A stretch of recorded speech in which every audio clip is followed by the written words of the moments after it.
पूछे। आपके सिर्फ इस एक कृत्य के लिए आपको पूरी तरह से कटघरे में खड़ा किया जा सकता है। मैं हैरान हूं, वैसे परिवार वाले और वैसे डेट करने वाले बॉयफ्रेंड, बहुत बड़े बिजनेसमैन खुद को कहते हैं, बड़े विजार्ड हैं, बिजनेस विजार्ड हैं, लेकिन उनको ये छोटी छोटी बात समझ में नहीं आती है कि जो व्यक्ति खुद कह रही है कि नहीं, इसकी प्रीमियम इन्वेस्टिगेटिव एजेंसी से इंक्वायरी होनी चाहिए अगर कोई आरोप लग रहा है, अगर उन्होंने सुसाइड किया तो क्यों किया, कारण इसको ढूंढा जाना चाहिए, और अगर ये मर्डर है तो उसकी तहकीकात होनी चाहिए।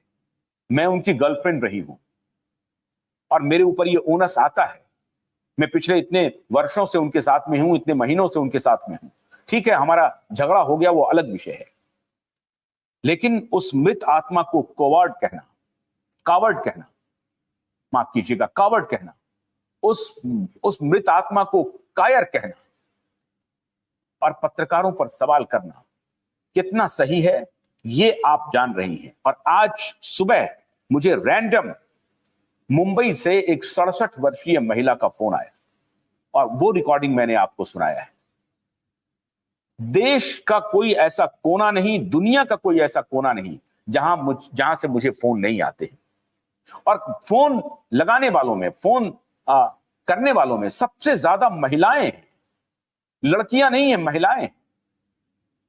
वो महिलाएं सोचिए कितनी जिंदा, कितना संजीदा होकर के वो सोचती हैं इस बिंदु पे, लगातार फोन करती हैं। उनको विचलित कर रहा है सुशांत की मौत, दिशा की मौत, लेकिन रिया कह रही है कि पत्रकार तो मसाला के लिए काम करते हैं।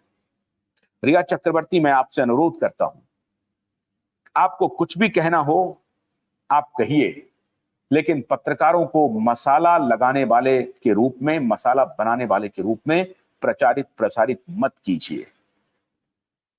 हम लोगों की जिंदगी पिछले 25 वर्षों की खुली किताब है और पूरी मजबूती और पूरी जिम्मेदारी के साथ ये कह सकता हूं कि अपने 25 वर्ष के पत्रकारीय करियर में इस प्रकार का कोई समझौता कभी नहीं किया जिसकी वजह से हमें अपनी आंख नीची करके चलनी पड़े, हमें शर्म से चलना पड़े, शर्म से सिर झुकाकर चलना पड़े, किसी से कतराना पड़े, आंखों में आंख डाल करके अगर कोई गलत रिपोर्टिंग है तो उस पर सामने से कह सकता हूं कि हां ये मेरी गलत रिपोर्टिंग है, गलत फैक्ट सामने उठाया। लेकिन अगर कोई सही है तो चंद्र टरे सूरज टरे, टरे जगत व्यवहार, टरे न जगत व्यवहार। उस सत्यवादी हरिश्चंद्र के रास्ते पर चलने वाले जो कुछ पत्रकार हैं देश में, उसमें मैं भी शामिल हूं। और मैं आपको दावे के साथ कहता हूं कि चाहे आप कुछ भी कर लें, कोई भी तिकड़म कर लें, आपको अपने सवालों के जवाब देने ही पड़ेंगे, आज नहीं तो कल देने ही पड़ेंगे। कोई नहीं रोक सकता है आपको, क्योंकि ऊपर वाले सब देख रहे हैं। मित्रों, अब हम शुरू करते हैं आज की अपनी इंडिया डिबेट के मूल विषय पर चर्चा। मूल विषय यह है कि बॉलीवुड के ताबूत में आखिरी किल ठोक दिया गया है, और आखिरी किल है अमेरिका से। अब आप कहेंगे कहां बॉलीवुड और कहां अमेरिका, इसकी तुलना क्यों कर रहे हैं आप? आज आपको सारी बात की जानकारी मिल जाएगी।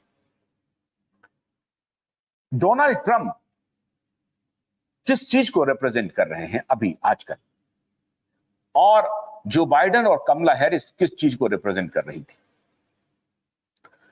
जो बाइडेन, कमला हैरिस पिछले 4 वर्षों से कोविड के दौरान पूरी दुनिया में अकलियत कम्युनिटी के साथ, एक्सट्रीमिस्ट गुट के साथ, नियो लेफ्ट लिबरल के साथ, मैं हैरान हूं जब भी लेफ्ट लिबरल कहता हूं तो मुझे बहुत तकलीफ होती है। लेफ्ट लिबरल के पूरे एजेंडे के साथ अलाइन होकर के पूरी दुनिया को डिस्टेबलाइज करने के सबसे बड़े सिंबल के रूप में जो बाइडेन, उसका पूरा एडमिनिस्ट्रेशन, उसका पूरा गैंग स्थापित हो चुका है। अब उसके गैंग का जब मैं नाम ले रहा हूं तो जो बाइडेन सिर्फ अकेले नहीं है, कमला हैरिस अकेले नहीं है, जो बाइडेन और कमला हैरिस के साथ ये बिल गेट्स भी है, उनके साथ मिलकर के उनके बाकी शागिर्द भी हैं, जॉर्ज सोरोस भी है। जॉर्ज सोरोस और बिल गेट्स दोनों मिलकर के साउथ अफ्रीका में, मध्य एशिया में, ऑस्ट्रेलिया में, इंग्लैंड में, यूरोप के कई देशों में अपनी दखल मजबूत कर ली है और ये सारा का सारा देश इनके इशारे पर चलता है। जाहिर है भारत में भी पेनिट्रेशन जॉर्ज सोरोस और बिल गेट्स का बहुत जबरदस्त है। जॉर्ज सोरोस और बिल गेट्स क्या क्या करते हैं? जॉर्ज सोरोस और बिल गेट्स रिसर्च जर्नल से लेकर, अखबार समूह से लेकर, टेलीविजन समूह से लेकर, शैक्षणिक संस्थानों से लेकर, जुडिशरी, ब्यूरोक्रेसी, इन सभी संस्थानों में अपने व्यक्ति को पेनिट्रेट करते हैं, अपने व्यक्ति को पदस्थापित करते हैं और खाली भारत में नहीं, पूरी दुनिया में करते हैं। इंग्लैंड में भी करते हैं वो ये काम, अमेरिका में भी बड़ी तेजी से, बड़ी शिद्दत से इन्होंने ये काम किया पिछले 4 साल में। हर इंस्टीट्यूशन में इनके आदमी घुसे हुए हैं, हेल्थ केयर हो, एजुकेशन हो, यूनिवर्सिटीज हो, ब्यूरोक्रेसी हो, डिफेंस हो, इंटेलिजेंस हो, सब में इनके लोग घुसे हुए हैं। और दुनिया की जो प्रीमियम इंस्टीट्यूट्स हैं, सारे जो इंस्टीट्यूशंस हैं, like WHO, like UNO, like World Bank, इन सब में इनके लोग, इनके मोल घुसे हुए हैं। और ये लोग उन देशों में जहां इनको अपना व्यापार करना होता है, अपना एजेंडा चलाना होता है, वहां के इन्फ्लुएंसर को सबसे पहले ये हाईजैक करते हैं। और आपको मालूम है कि किस देश में कौन इन्फ्लुएंसर होता है? जैसे अमेरिका में हॉलीवुड का स्टार इन्फ्लुएंसर है, इंग्लैंड में भी फिल्म के स्टार इन्फ्लुएंसर है, क्रिकेट स्टार इन्फ्लुएंसर है, यूएस में या ब्राजील में या यूरोप में, फ्रांस में, जर्मनी में फुटबॉल प्लेयर इन्फ्लुएंसर हैं। ये सभी ब्रांड एम्बेसडर हो जाते हैं। अगर किसी प्रोडक्ट को, किसी भी चीज को, किसी भी आइडिया को आपको आगे बढ़ाना हो तो आप इनका इन्फ्लुएंसर का सहयोग ले सकते हैं। बहुत सारे जगहों में जर्नलिस्ट होते हैं, बहुत सारे जगहों में यूनिवर्सिटी प्रोफेसर्स होते हैं, ब्यूरोक्रेट्स होते हैं, पॉलिटिशियन होते हैं और बिजनेस पर्सनैलिटीज होते हैं, कॉर्पोरेट घराने होते हैं।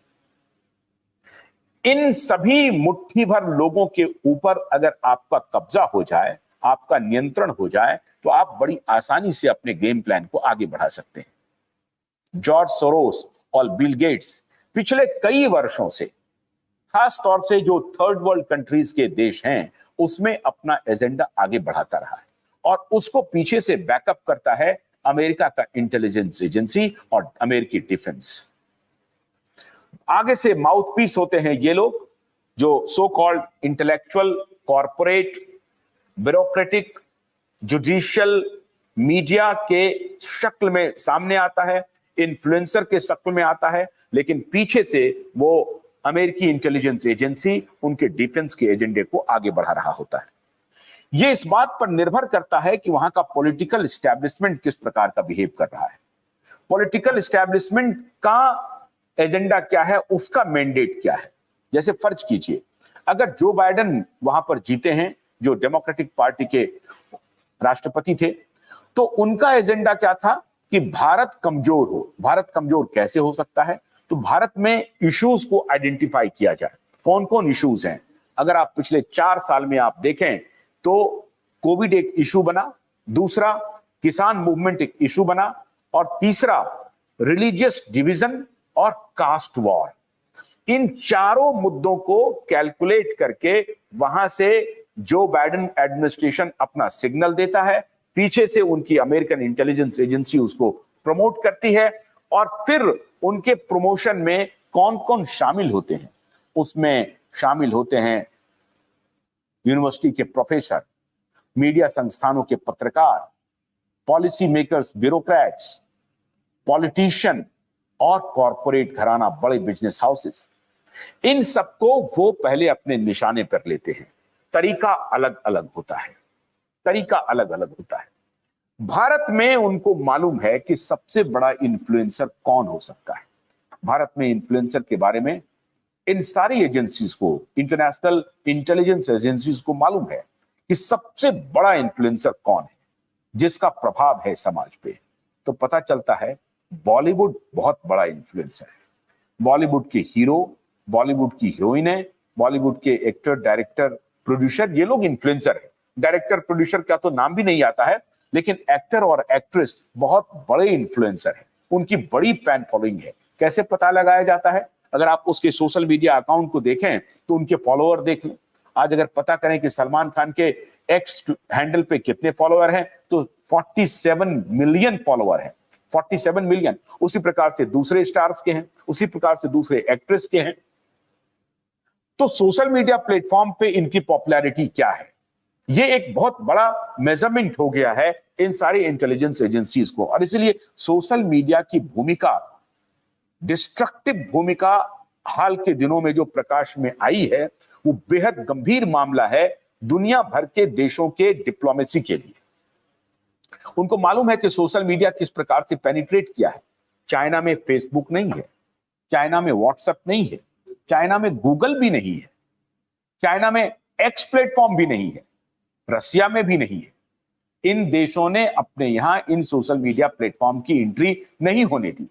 इनके अपने सोशल मीडिया प्लेटफॉर्म है, इनके अपने सर्च इंजन है, इनके अपने ऑपरेटिंग सिस्टम है। भारत में अपना ऑपरेटिंग सिस्टम अभी इन्होंने लॉन्च किया, 2006 में भी लॉन्च हुआ था, अभी भी लॉन्च हुआ, लेकिन वो कारगर नहीं है।